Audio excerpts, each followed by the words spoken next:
Hello നമസ്കാരം. P C ജോർജും love ജിഹാദും. കഴിഞ്ഞ 2 ദിവസം മുന്നേ പി സി ജോർജ് പറഞ്ഞ ലവ് ജിഹാദിനെ കുറിച്ചുള്ള പരാമർശം കേരളത്തിൽ വളരെ വിവാദമായിരിക്കുകയാണ്. അദ്ദേഹത്തിന്റെ നാടായ മീനച്ചാരിൽ മാത്രം 400 പെൺകുട്ടികൾ ലവ് ജിഹാദിലൂടെ മതമാറ്റപ്പെട്ടു എന്നാണ് അദ്ദേഹം പറഞ്ഞത്. അതിനുത്തരം മീനച്ചാലിലെ ആ നാട്ടുകാർ തന്നെയാണ് പറയേണ്ടത്.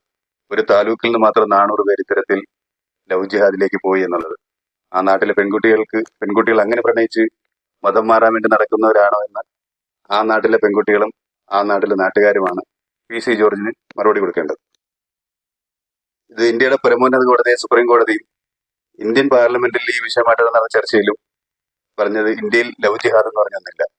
പ്രണയിച്ച് കല്യാണം കഴിച്ച് മനഃപൂർവ്വം പ്രണയിക്കുക, കല്യാണം കഴിക്കുക, എന്നിട്ട് മനം മാറ്റുക എന്ന ഉദ്ദേശത്തോടു കൂടി ഇന്ത്യ രാജ്യത്ത് അങ്ങനെ ഒരു പ്രണയം നടക്കുന്നില്ല എന്നാണ് ഇന്ത്യയുടെ പരമോന്നത കോടതി സുപ്രീം കോടതിയും പാർലമെന്റിൽ ഈ വിഷയമായിട്ടുള്ള നടന്ന ചർച്ചയിലും പറഞ്ഞതും പുറത്തു വന്നത് നമ്മളെല്ലാം കേട്ടതും പറഞ്ഞതാണ്.